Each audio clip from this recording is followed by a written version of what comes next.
முன்பொரு காலத்தில் காட்டோரம் வசித்த வேடன் ஒருவன் வேட்டையாட காட்டிற்குள் சென்றான். அந்தி சாயும் நேரத்தில் ஒரு புலியைக் கண்டான். வேடனை பார்த்த புலியும் அவனை துரத்தியது.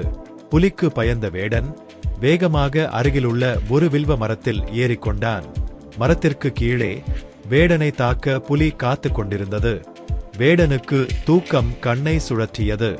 கிளையில் படுத்து தூங்கலாம் என்றால் தூக்கத்தில் கீழே விழுந்து புலிக்கு இரையாகி விடுமோ என்ற பயம் வேடனுக்கு இருந்தது. எனவே தூக்கம் வராதிருக்க மரத்தின் இலைகளை ஒவ்வொன்றாக பறித்து கீழே போட்டுக் கொண்டிருந்தான்.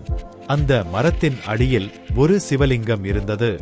வேடன் பறித்து போட்ட வில்வ இலைகள் சிவலிங்கத்தின் மேல் விழுந்து கொண்டிருந்தன.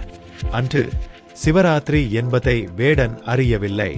வேடன் அந்த ராத்திரி முழுவதும் தூங்காமல் உணவு எதுவும் உண்ணாமல் வில்வ இலைகளை பறித்து சிவலிங்கத்தின் மீது போட்ட செயல் சிவனுக்கு அவனை அறியாமல் செய்த வில்வ அர்ச்சனையானது. தன்னை அறியாமல் சிவராத்திரி விரதம் இருந்த வேடனின் முன்னால் சிவபெருமான் காட்சியளித்தார். வேடனின் செயலை பாராட்டி அவனுக்கு மோட்ச பதவி அருளினார். இந்த கதையை ரிஷிகள் சொல்ல கேட்ட மன்னன் புன்னகை செய்தான்.